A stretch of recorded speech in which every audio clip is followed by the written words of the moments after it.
আজ মা জগদ্ধাত্রী সাউন্ড ভাতার কুলচন্ডা দিকে বাড়ি ফিরল। মাইক ভালো বাজার জন্য পার্টির ছেলেরা খুশি হয়ে অভিজিৎ সাঁতরাকে আর আমাদের রবীন্দ্রনাথ বসাক দুই অপারেটারকে ভালোবেসে গিফট দিচ্ছে। গিফটটা ছোট্ট হলেও বিরাট বড় আকার। দেখো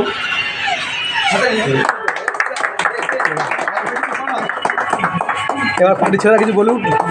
দাদা তুমি কিছু বলো, ম্যানেজার আছে বলো, তুমি বলো। ভালোই বাজছে মাইকটা, খুব ভালো লাগলো। আচ্ছা দাদা বলুন তাহলে। বলো তুমি বলো, মাল কেমন বাজলো বলো। মাল সুন্দর মাল এনেছে, এই মালটা খুব সুন্দর বাজলো, একেবারে কিছু ছিল এত সুন্দর বাজেনি। আমরা এই মাল দিতে যেতে বাজনা করে দিয়ে যাচ্ছি একের বছরের জন্য। এই মাল দারুণ মাল, মন আমরা ছোট থেকে মাইক বাজিয়েছি, এরকম কোনোদিন দেখি নাই। দুর্দান্ত মাইক সেট পছন্দ। দাদারা বললো যে সামনের বছরের জন্য ভাড়া করবে, আজকেই ভাড়া করে দিয়ে চলে যাবো। আজকে ভাড়া বিল বন্ধ করে দেবে আজকে।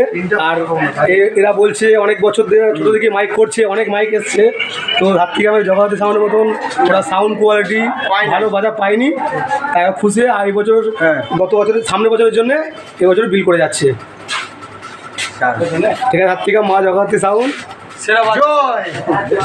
বাড়ি যাচ্ছি, সেরা বেজেছে। ম্যানেজার তুমি বলো কিছু লাস্ট। ওই যে আমাদের ম্যানেজার, এটা এনার জন্যই মাইকটা হয়তো হয়েছে, আমি চিনতাম না, সবই ফোনে ফোনে হয়েছে। আর আমার ওরা সেট দেখেও নি যখন মাইক করে, ইউটিউব থেকে মাইক করেছে। বলো ম্যানেজার কি বলি বলতো, আমি বলতে পারছি। ঠিক আছে ম্যানেজার লজ্জা পাচ্ছে।